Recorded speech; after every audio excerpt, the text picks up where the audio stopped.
is a not-for-profit organization, and it promotes and preserves Bengali culture in the lower mainland area for the last 40 years. Tonight's session is the third in a series of 5 webinars.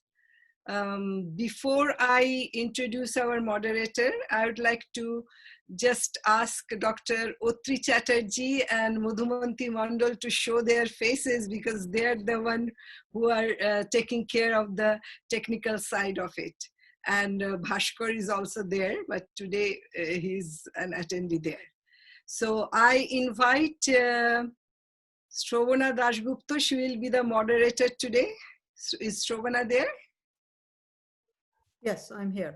Okay. Over to you, Shravana. Thank you. Namaskar. It's with great pleasure today that I introduce you to Dr. Ranjit Sen tonight. Dr. Sen is the retired professor and head of department of the Islamic history and culture at the University of Calcutta. He has also taught at several other distinguished universities, including Vidyasagar University and Rabindra Bharati University. He has authored about 400 articles across both academic and non-academic journals and has written and edited around 40 books. His current fields of research include Kolkata's urban history, India's freedom movement, and Islam and Indology. There's a lot more to say about Dr. Sen, but today we're here to hear what he has to say about the changing identities, Bengal retrieved from Oblivion. So I will hand it over to him, but before I do so, just to let you know, the first half an hour Dr. Sen will be talking to us, and the remaining half an hour will be open for questions. So you can either raise your hand using the Zoom function or type your question in the chat box, and I will hand it over to you. Thank you. Please, Dr. Sen, go ahead. Thank you, Shravana. Welcome everyone to this today's lecture. I believe this is. Can you hear me, or shall I speak louder? No, we can hear you fine. Go ahead. Thank you very much. Thank you very much. Shravana, you do me a favor. Whenever you see that the time is up, you just stop me. Yes. Because you know when a person gets into speaking, he doesn't keep time all the time. Okay. Okay. Friends, today the title of today's lecture is Changing Identities, Retrieving Bengal from Oblivion from the 13th to the 18th centuries. Now what Bengal means? We have to define the concept of Bengal. In a present context, Bengal means modern, present West Bengal and Bangladesh taken together. You know, from time immemorial, the concept of Bengal changed. It was a dynamic concept. Under the Mughals, Bengal, Bihar, Orissa came to be known as Bengal Suba. Under the British, we have Bengal Presidency, and that Bengal Presidency stretched from Chittagong to Lahore. It's a vast area. In the pre-modern times, pre-Islamic times, we never had such a territory called Bengal, because the whole territory was divided into several compartments, several parts. Bongo, then Borendro, then Pundrabhumi, and so on. From the 5th century AD to the 12th century AD, Bengal experienced the gradual coming into life, what we call the stratified, socially stratified peasant economy. It means peasant agriculture, sedentary agriculture had been coming in this part of the country from 5th century AD to 12th century AD. But remember, that stopped in modern West Bengal only. It didn't proceed further east. So much so that when the Islamic conquest took place in the beginning of the 13th century, the eastern part of Bengal was not properly peasantized. it was not properly a part of the so-called peasant economy which was there in the western part of Bengal. So this is the first thing we must remember. Secondly, in the 13th century, in 1204, uh, Bengal passed under the Turks, under the rule of the Turks. Now, from 1204, it may be 1197, 98. The date is not.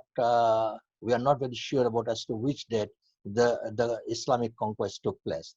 Nevertheless, Jaduna Sarkar believes that it was 1204, so we stick to this, and modern historians also subscribe to this view that on 1204 the Islamic conquest, the Muslim conquest took place. So from the beginning of the 13th century down till 1575, 1575 was the date when Akbar conquered Bengal. So this 371 years, Bengal was under the rule of the Turks, the Ilbari Turks and others, Turks and the Afghans. And you know, during this time, during all these years, Bengal remained somewhat independent because Bengal's link with Delhi was snapped. The rulers who used to rule Bengal didn't subscribe their allegiance to Delhi. So much so that Bengal became a part of the Delhi Sultanate, but somewhat independent. So this independence of the ruling dynasties here were very important.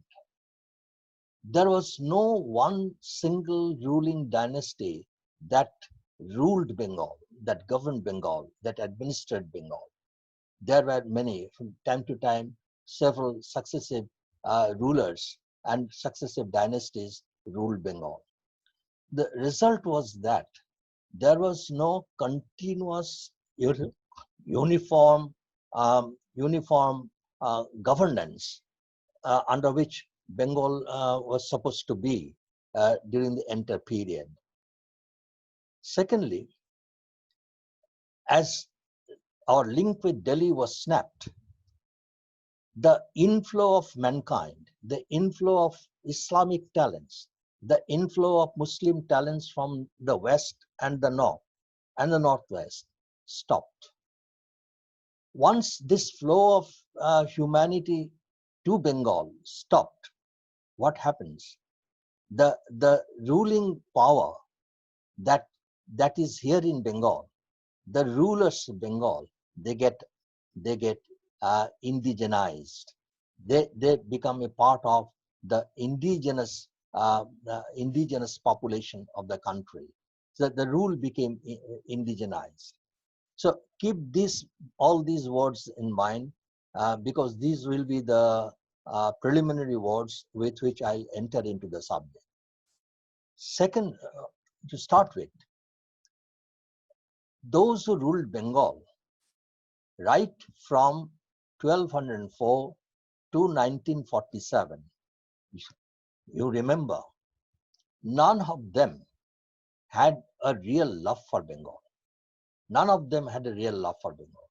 Neither the Turks, not the Afghans, not the Mughals, not the English, none. Why? They couldn't adjust with the climate. They couldn't adjust with so many rivers flowing in the land. They couldn't adjust with the continuous flat alluvial land.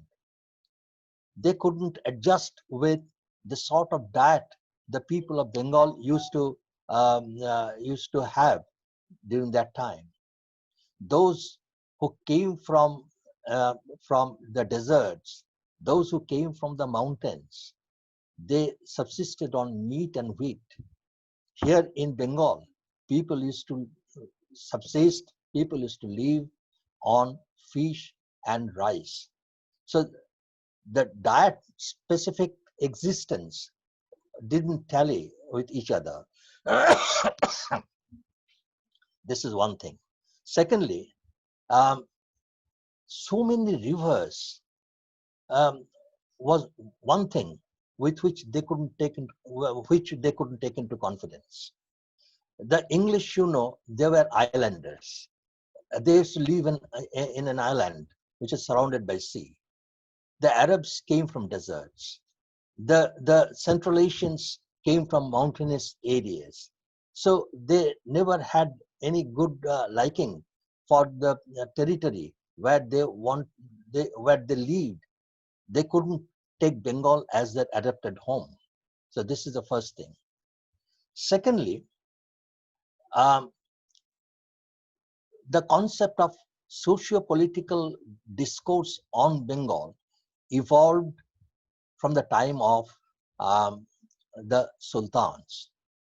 The sultans used to consider Bengal as Dozaki-i-Pur Niyamat, Dozaki-i-Pur Niyamat, which means Bengal is a land, Bengal is a dungeon, is a hell packed with blessings. This is something, a contradictory concept. Nevertheless, they used to say this. Dozak-i-Pur Niyamat, Bengal is a hell packed with blessings. Why?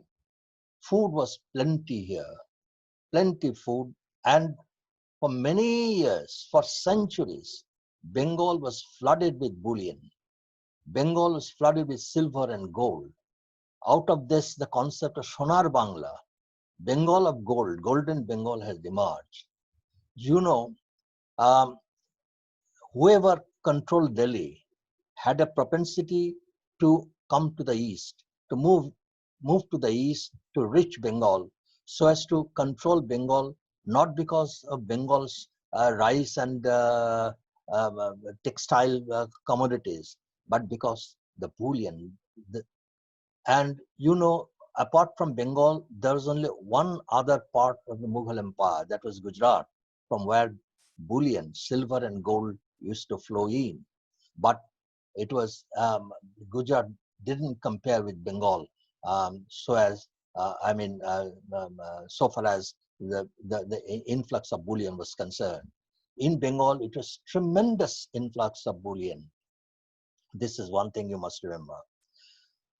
Now, unless this stock of bullion could be conquered, could be captured, could be controlled, it was difficult for the Delhi rulers to build up their army. They needed silver to mint coins. They needed coins, money, to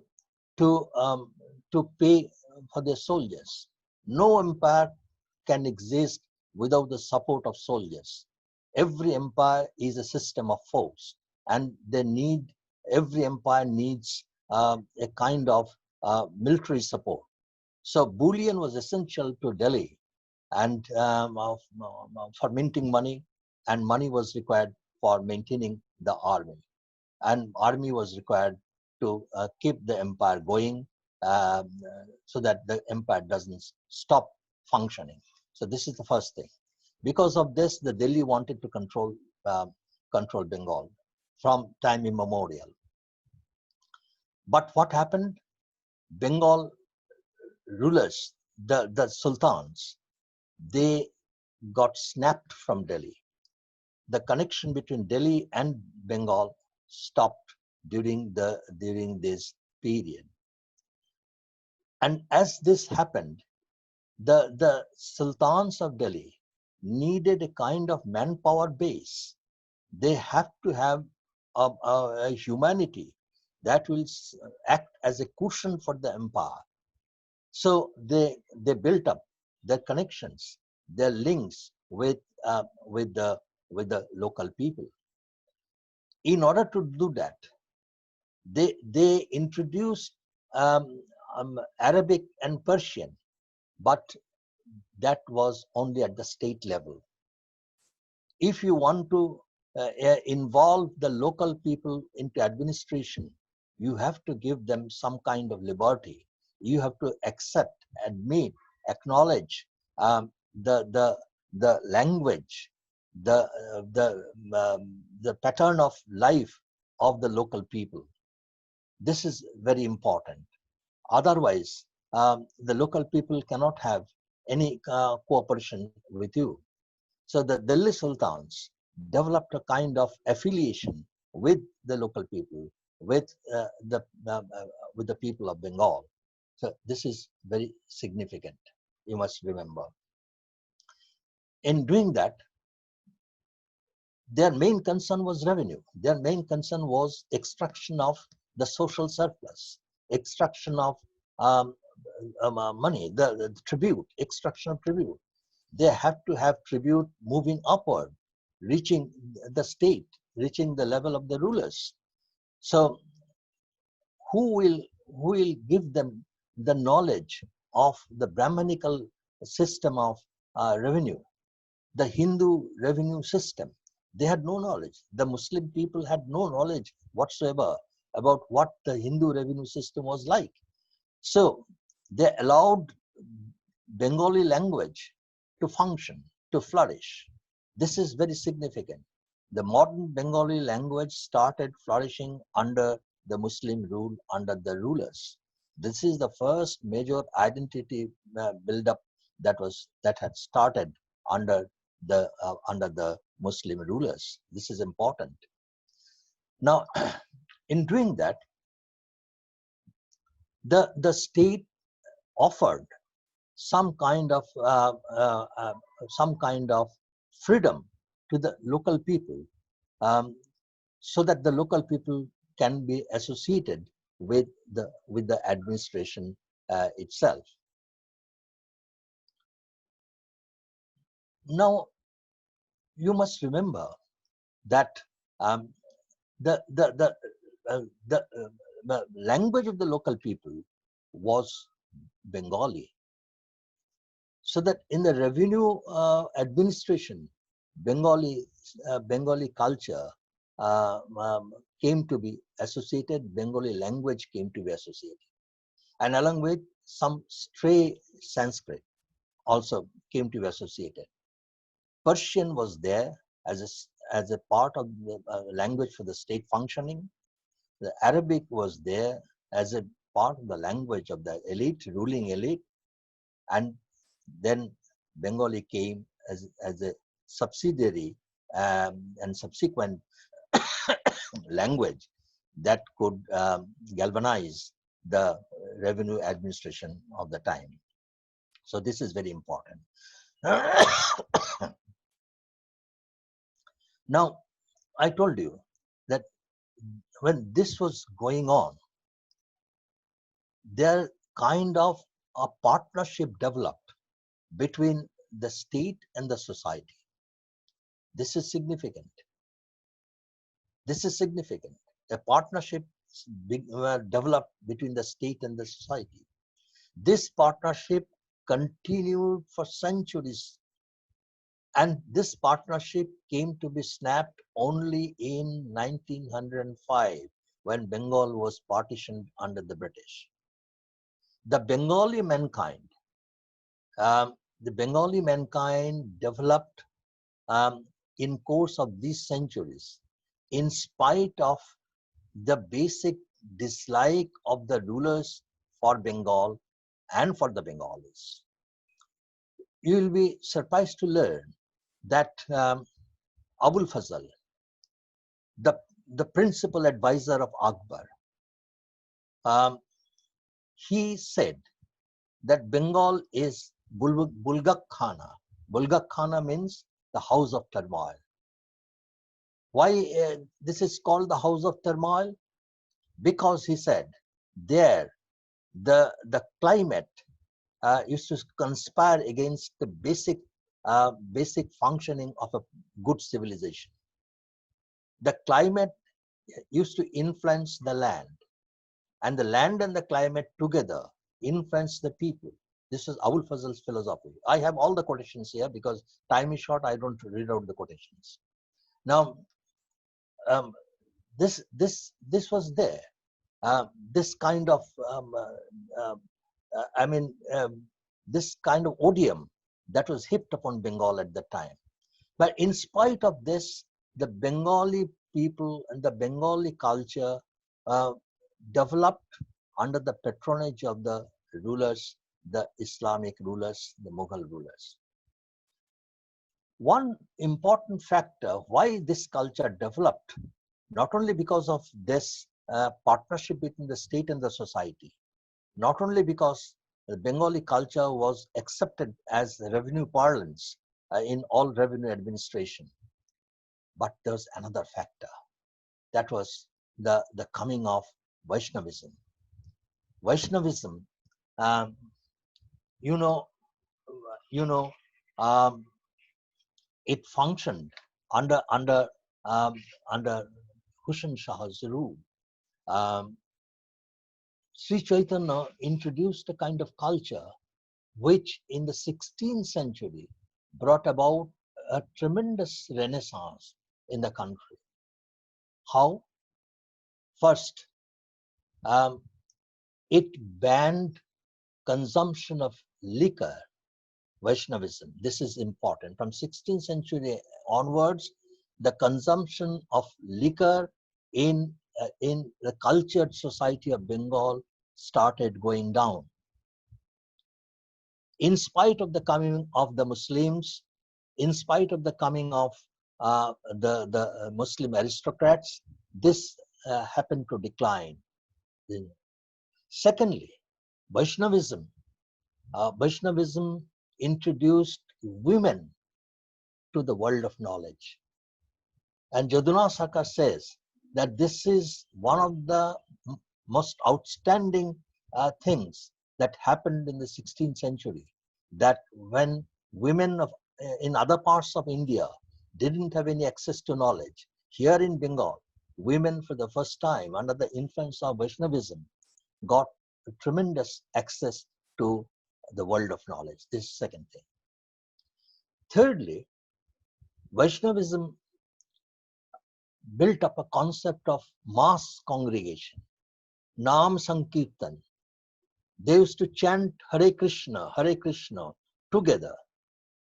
No unitary chanting, no chanting on the part of single individuals.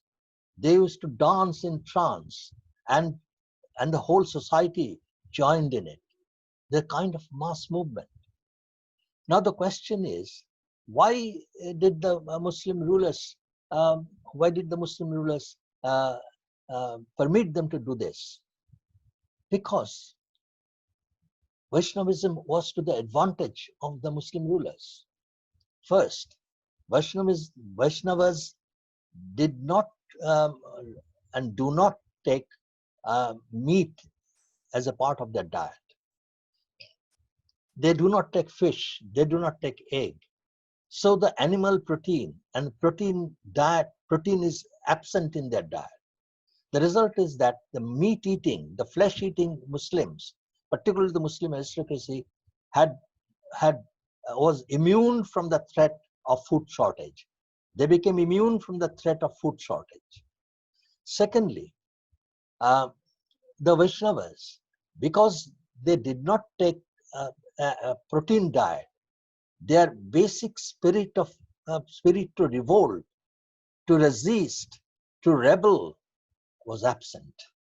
This was to the advantage of the Muslim rulers, because from the society they did not get any kind of resistance for whatever bad behavior, vile acts, evil acts they had been perpetrating, they had been doing.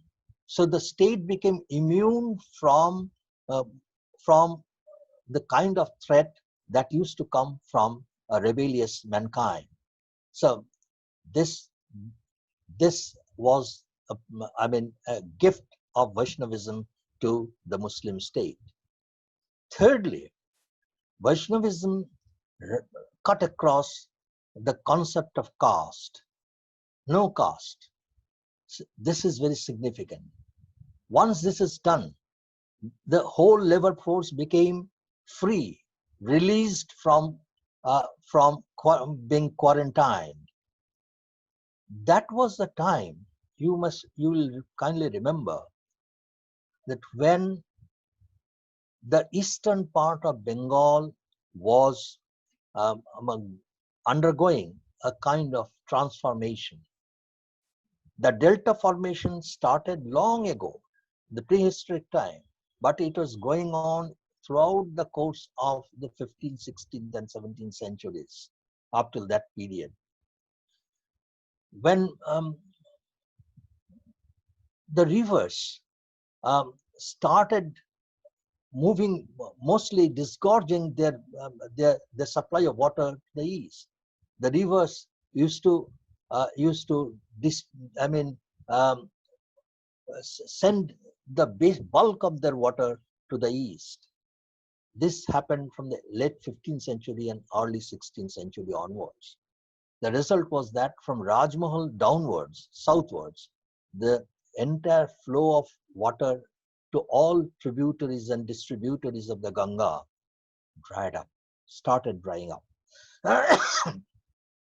As water flowed to the west, the new alluvial land developed, floodplains developed, and new agriculture developed about that time there. Rice for the first time became an exportable commodity. And with rice, textile, particularly the silk industry and cotton industry, they developed. And East Bengal was coming up. When West Bengal, when the delta formation in West Bengal was decaying, the delta formation in East Bengal was coming up. It was active at that time. Geographers say that when the rivers of the West Bengal, were in their youth, the rivers of the East were in their infancy. When the rivers of the East became adolescent, the rivers of the West became old, and the result was that the whole activities of the civilization started coming up in the East, not in the West. That is why Dhaka was fixed as capital in 1612. The whole, political power structure moved to the East, and from Dhaka onwards, there were the efforts towards, cutting up forests, clearing forests, and building up the peasant societies, the building up socially stratified peasant societies. For this thing, huge mankind, human force was required. Who will supply this human force? At this point, the Muslim holy men came up. They came from Arab, they came from Iran, they came from other parts of India, they came from the places around Delhi, and they came from Afghanistan. They brought a huge following with them, and they also mobilized the local people. And the local people became, once they got the sense that accepting Islam means getting free from caste taboos of Hinduism, they flocked around this Muslim peace. Everywhere in East Bengal, in every district, you will find one or two or three Muslim peace who are rooted in folk memory, in folk tales. So much so that under the British, when the settlement officers, the revenue of doing their job, they found that this peace used to still used to used to be considered as a rallying point for the humanity there. The beasts, these peers were regarded for two things. Once, they mobilized people for cutting forests, settling arable lands for agriculture, and building up human habitations. These three functions. Added to this, one major function of them was there to keep the beasts, particularly the tiger, off from the habitations that was being built up. This is a very important thing. They used their human force to keep the beasts off, so that the societies that were being built up there, they became immune from the threat of forest animals. This is significant. Once this was done, a new habitation came up, new agriculture came up, new administration came up around Dhaka, and vast floodplains became centers where new kind of humanity came to be associated with the sort of functions that had been administered by the state. When this was done, two things happened. The Mughals, from Murshid Quli onward, there was once again a localization of the administration. Once again, yes, I'll stop in 2 or 3 minutes time. Once this was done, from Murshid Quli came to Bengal in 1700 AD, and from 1710 he was a permanent Diwan, and from 1717 he was also the Nawab of Bengal. Under him, the revenue system once again was built up in a new way. He came to Bengal with a mandate from Aurangzeb that Bengal had to be built up as a revenue-paying area of the empire, revenue-paying unit of the empire. But he found that he needed a new new service elite and new zamindars who could do it.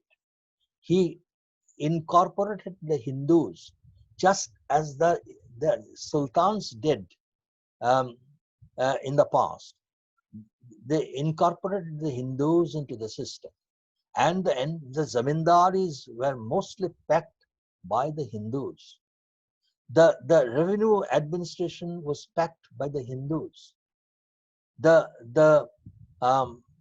various government offices. Suppose who will manage the lighting system of the navy? It is the Hindus. Who will manage the civil justice? It is the Hindus. Not criminal justice. Criminal justice was in the hands of the Muslims. Who will manage the secretariats? It was the Hindus. So much so that right from the sultans to the Mughals, the Hindus came up as a very composite, the Hindu Bengalis came up as a very composite society, without which the state couldn't function. That is why you will remember that in 1757, when the pre-Plassey conspiracy was being hatched, it was the Hindus. It was a multi-religious affair, not only Hindu.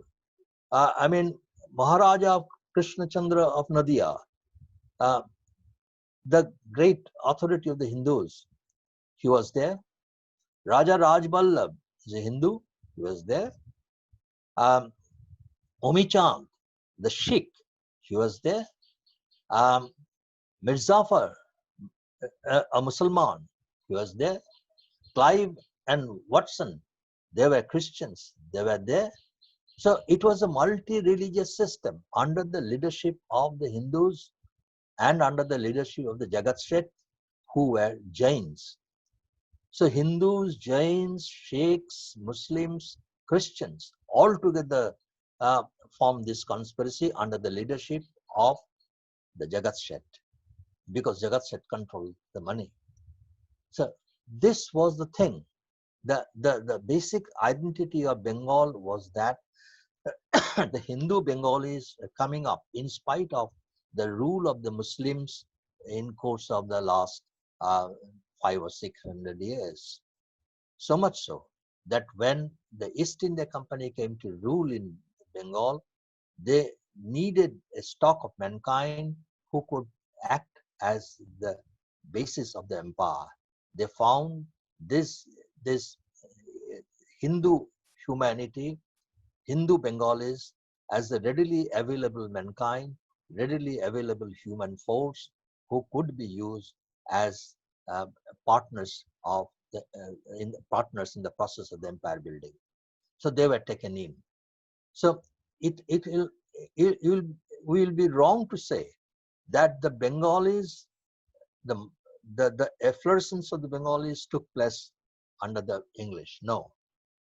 The rise and the emergence of the Bengalis, Hindu Bengalis, as a composite humanity, as a service elite, as partners of the state, was built up, they developed under the rule of the Muslims. And why? Because the Muslim talents from the north and the west didn't come to Bengal, because they didn't like Bengal. And once there were commotions there, the Muslims tried to come to Bengal through the sea routes. For example, when in Iran, there was commotion in the 17th century, there was chaos. The people used to get into board a ship from Basra or Bandar Abbas and used to land at Hooghly. This is how Bengal eventually became a colony of outsiders. Along the local indigenous Bengali humanity, Bengali people, there was an influx of huge Muslim elements, not administrative talent, not with administrative talents, but mostly adventurous, military persons who were trained in the affairs of the army, came to Bengal. So that in administration, the Muslim state, either the Sultanate or the Mughal, had no option other than this. They had to accept the Hindu Bengalis as their partners. That is why how a partnership between the state and the society grew in course of the last 500 years. And this continued up to 1905, when Bengal was partitioned by Lord Curzon. Up to that, Bengal remained unified. So this is one aspect of the building up of the identity of Bengal, and this is one aspect where we can retrieve Bengal from oblivion. Thank you very much.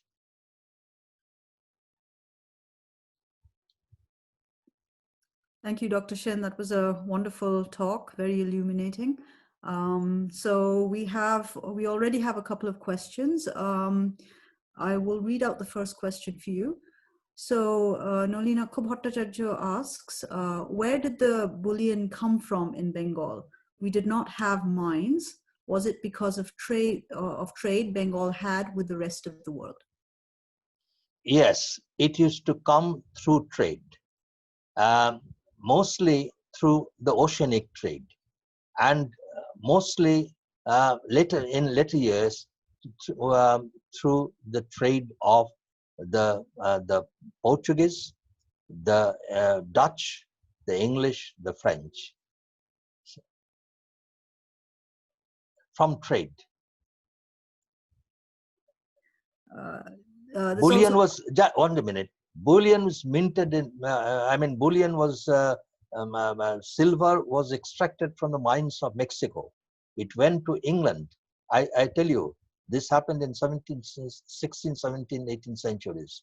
It went to England, and from England, silver came to Bengal.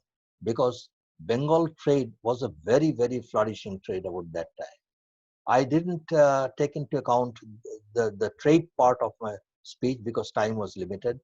If you had any idea as to how much trade Bengal had been doing during this time, you'll be surprised to learn that entire amount of the silver and gold that used to be minted in West, in the North and the Northwest, together, the sum total of the entire production of entire area didn't come anywhere near the production Bengal used to have during this time.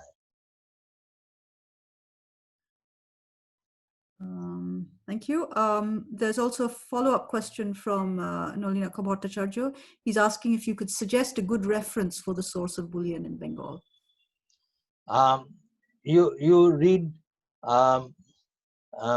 Shirin Muzvi's books.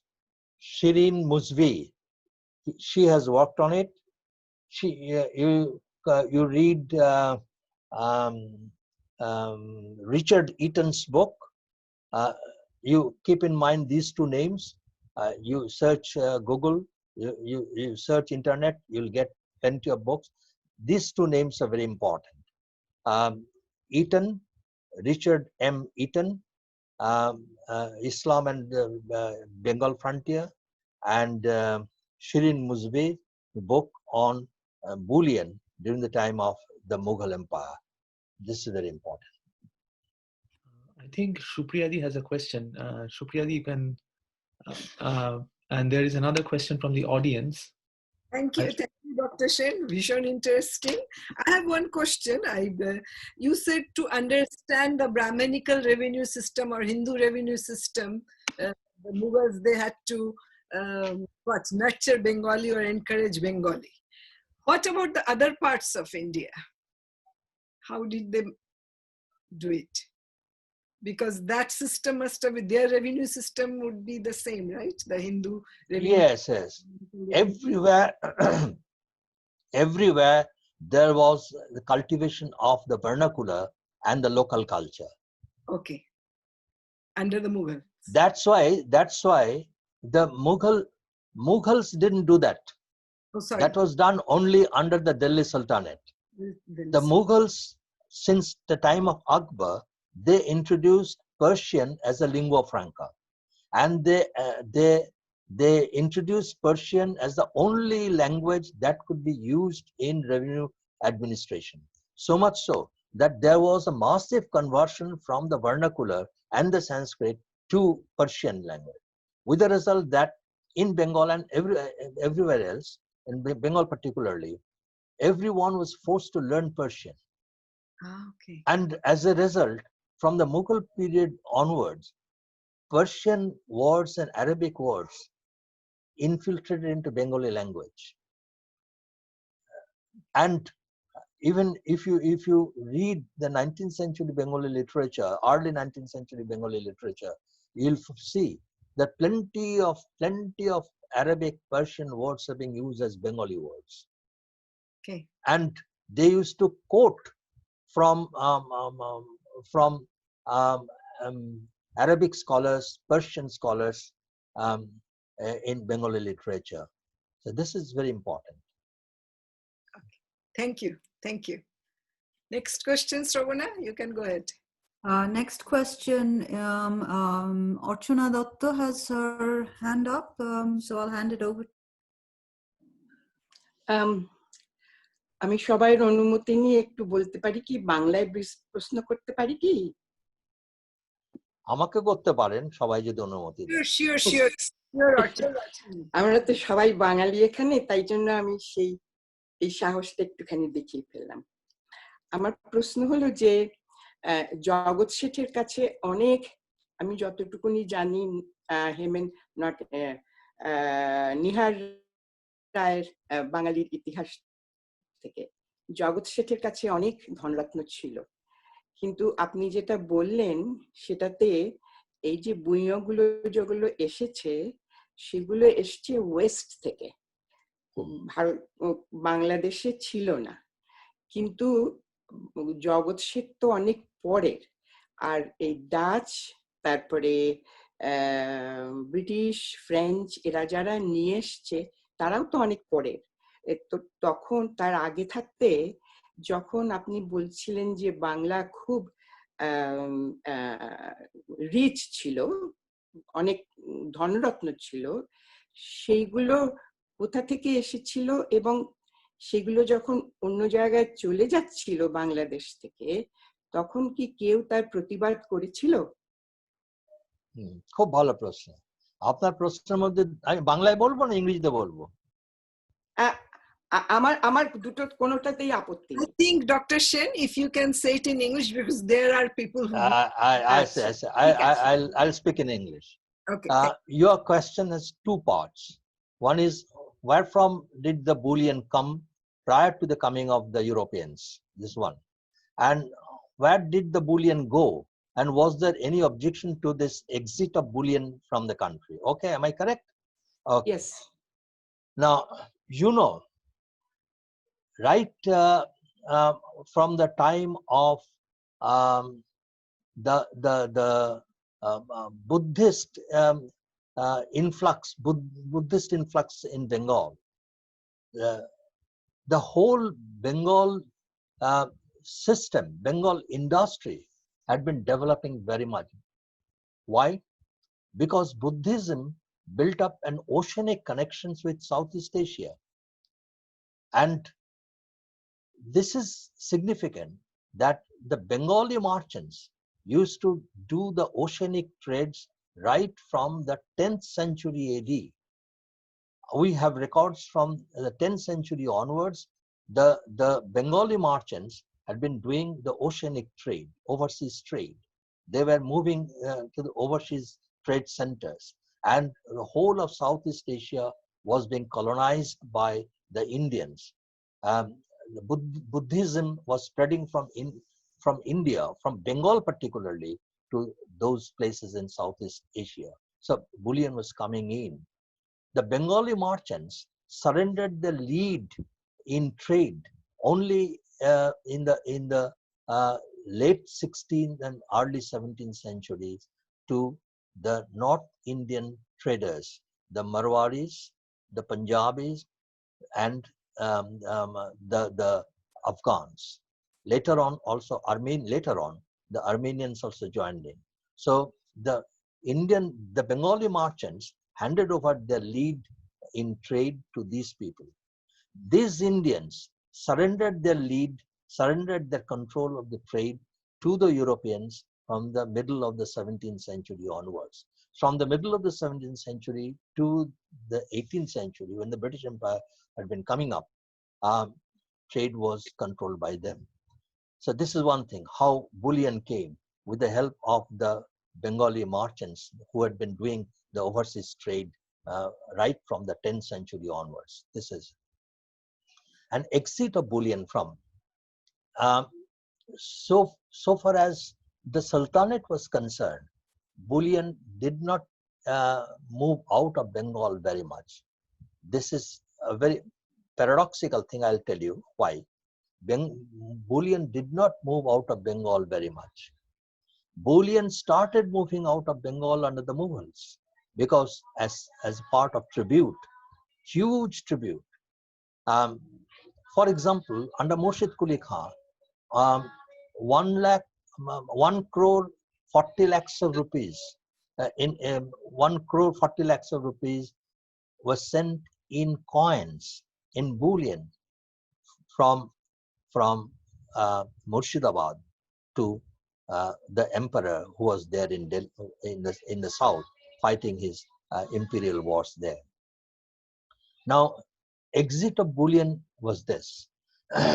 Many of the governors, they used to amass the personal wealth in terms of bullions.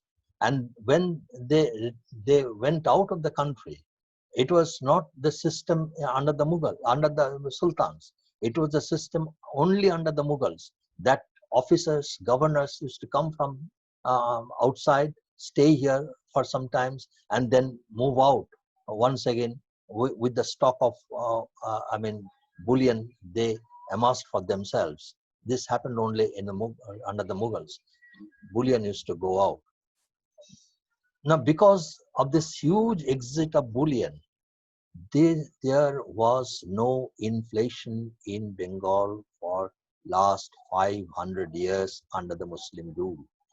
Huge influx of bullion was supposed to have impacted on the price system of the country, but the price of commodities in Bengal, particularly the price of rice and price of textiles, price of staple food, did not change very much in course of the last 500 years, in spite of a huge demand that had been going on. Because of huge demand, in spite of huge demand, price remains stationary only because of the fact that huge bullion used to come in. The supply of bullion was, compatible with the demand of commodities. So demand and supply remained stable together and, kept the price low and stationary. Beautiful. ভীষণ ভালো. Thank you. Our next question is from Dr. Chinmoy Banerjee.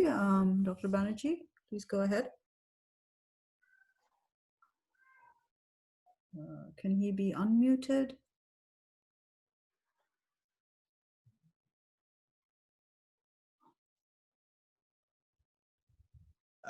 My question is related to bullion.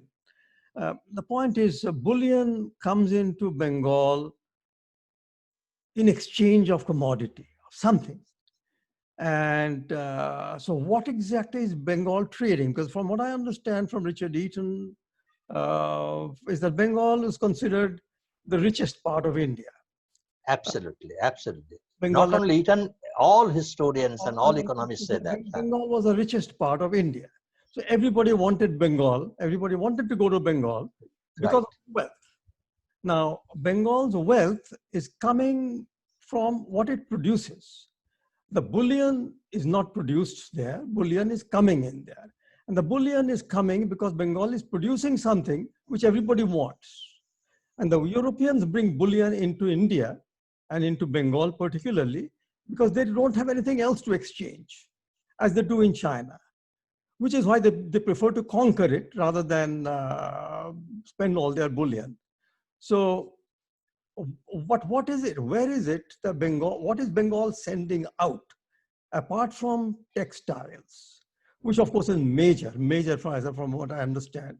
What is it that Bengal is sending out in exchange of which it is receiving all this wealth?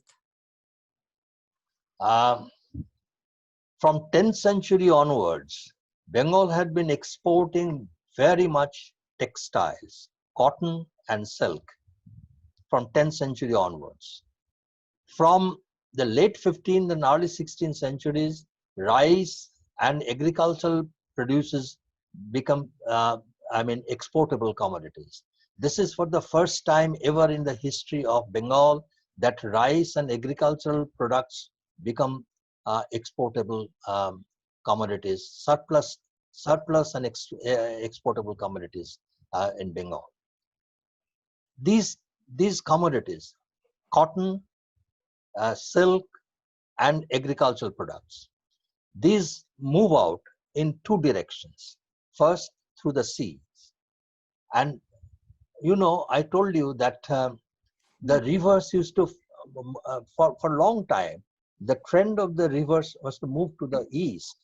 So much so that a new kind of trade route was built up from eastern part of Bengal to Delhi and the hinterlands around the north. Through this, the commodities used to move first up to Patna.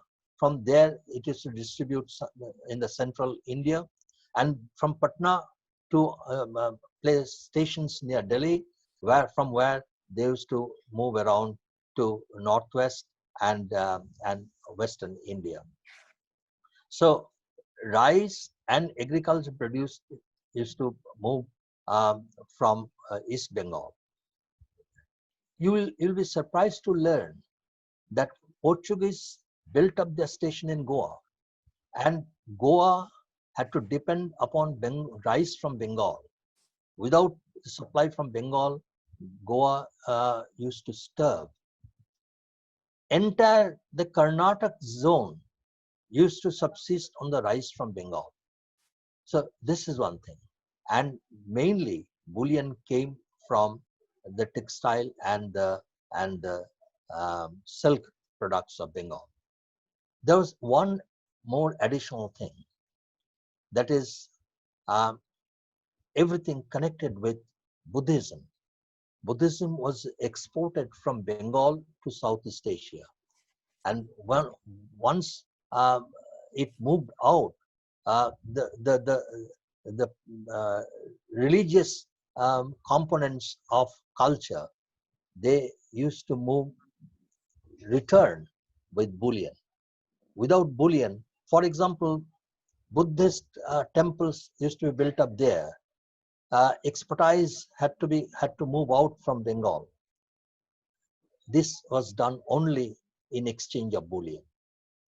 So this is how the multifarious channels were there through which bullion used to come to Bengal. You named Eaton. Eaton has explained all these points very well. Thank you. Thank you. Hi, I have a question. This is Utri. So we are talking about Buddhism being spread into the entire Southeast Asia with from Bengal as the easternmost part of India. And then what happened to Buddhism in Bengal? We do have a number of sites which are remnants of Buddhist learning centers. But what happened to the Buddhist culture after the conquest by the Sultanate and the Mughal Empire in Bengal? Mughals didn't have anything to do with Buddhism, because prior to the coming of the Mughals, Buddhism was extinct in Bengal. It was under the Sultans. You know, from Central Asia to Chittagong, the Muslim rulers, the incoming Turks, the Central Asians, the Afghans, the Iranians, they had no respect for any idolatrous religion. I mean, in Bengal, Buddhism subsided. Buddhism became a capsized religion when Islam came with a tremendous force from outside, without any sympathy for any religion that had any kind of idolatrous bearing in it. So Buddhism became extinct under the pressure of the incoming Muslims. This is one thing. Secondly, Buddhism started waning because long before the coming of the Muslims in Bengal, because of one thing. Buddhism was not an evangelical religion as Islam was.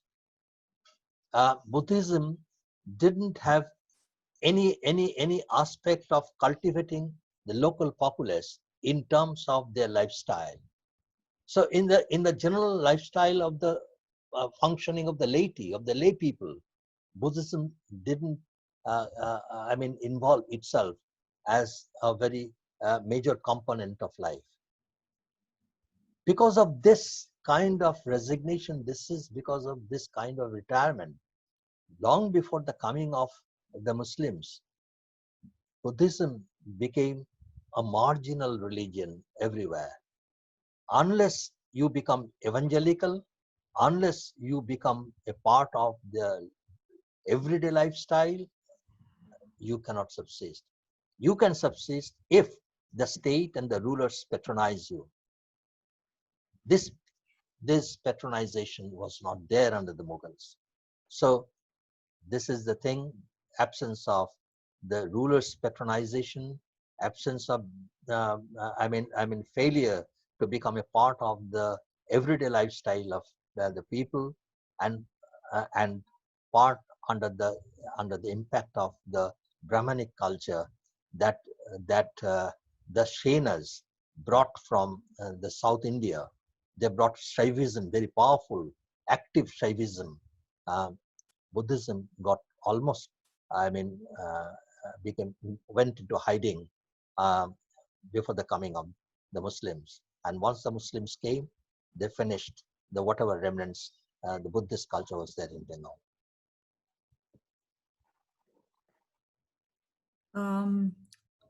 Thank you, Dr. Sen. I don't see any more questions. So thank you everyone for your questions.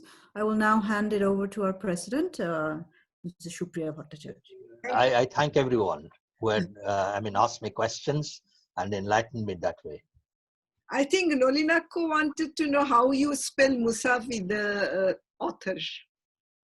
Pardon? Nolinakko wanted to know how you spell Musavi, the author you... Shireen, Shireen, Shireen, Musvi, Moosvi, Okay. Moosvi, Musvi. That is the principal book. We have one more question. Yes. I will unmute.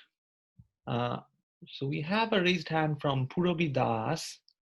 I will unmute her and you can go ahead and ask the question.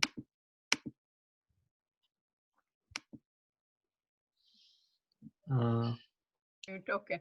You can hear me now? Yes. Yes. Thank you very much. I just have a question. During the Vaishnava time in Bengal, you mentioned that they had three major influences on the society. Caste system was discouraged, alcohol consumption went down, and women were encouraged to have education. At least that's what I understood. So one thing more. Yes, yes, go on. My question is, do we know of any women during that time who became rather well known for their contribution to literature or other areas of knowledge? No, that was the initial period that they were being acquainted with the world of knowledge. So their coming into prominence didn't take place about this time. I see. Okay, thank you.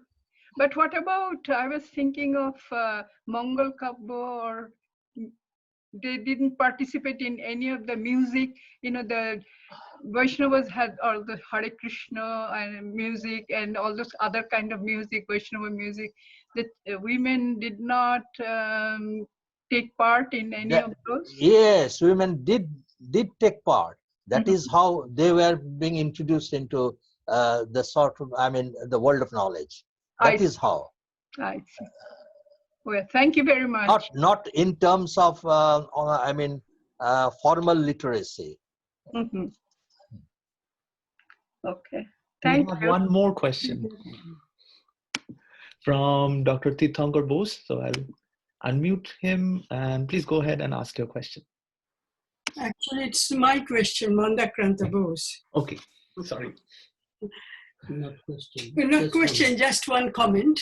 I think in the 16th century, Ranjit, if you remember me, do you remember me? Yes. How can I forget you? If you remember Chandravati, she was a very famous writer. So Chandravati wrote Ramayana in the 16th century. So that was one particular lady who, at that time. No, the question was question related itself to Vaishnavism. Yes, specific Vaishnava culture. But okay, that's understandable. Yeah, not in the women took part, but certainly. Not a Vaishnava. She was Shaiva.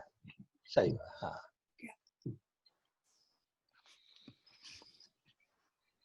Thank you.